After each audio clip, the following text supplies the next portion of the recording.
फरमाया सुबहानल्लज़ी असरा बिअब्दिही।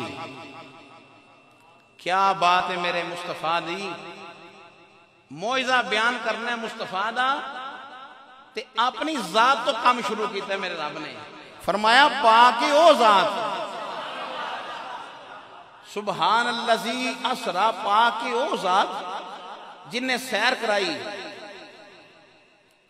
बिअब्दिही अपने बंदा खास नू, लैलन रात दे थोड़े हिस्से दे अंदर, मिनल मस्जिदिल हरामी इलल मस्जिदिल अक्सा, मस्जिद हराम तो लेके मस्जिद अक्सा तक, बारकना हौलहू जिदे इर्द गिर्द असां बरकतां रखियां ने, लिनुरियहू मिन आयातिना ताकि अपने सोने नू निशानियां दिखाइए, इन्नहू हुवस समीउल बसीर,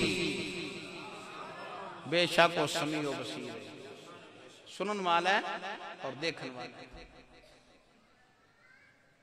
पाक ओ जात इरते गौर करना है। पाक नबी पाक अलैहिस्सलाम ने सैर खुद फरमाई है या रब ने कराई है? शाबाश, गल दा जवाब दियो।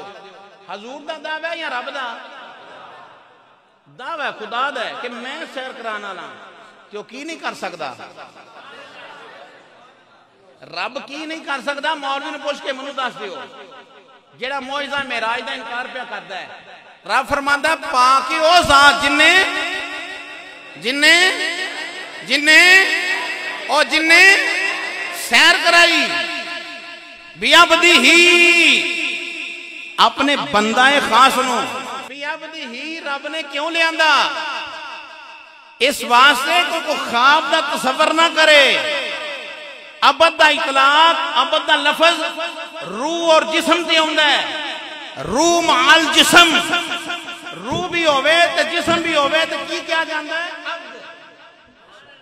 मैं अपने बंदा खास नू सैर कराइए, लिनूर ही क्यों नहीं फरमाया जी?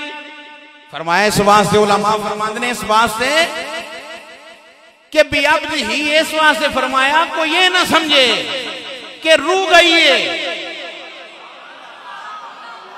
समझियो हुन, समझियो इस गल नूं हुन समझियो तुसी। बिअब्दिही इस वास्ते फरमाया को बंदा ये ना समझे कि नबी पाक अलैहिस्सलाम ख्वाब अंदर सुते सन ते ख्वाब दी गल है ते रूह गई है, हजूर नहीं गए। बिअब्दिही इस वास्ते वे कि मुस्तफा दी सिर्फ रूह नहीं आई बल्कि जिस्म समेत मुस्तफा आसमाना ते तशरीफ ले आए।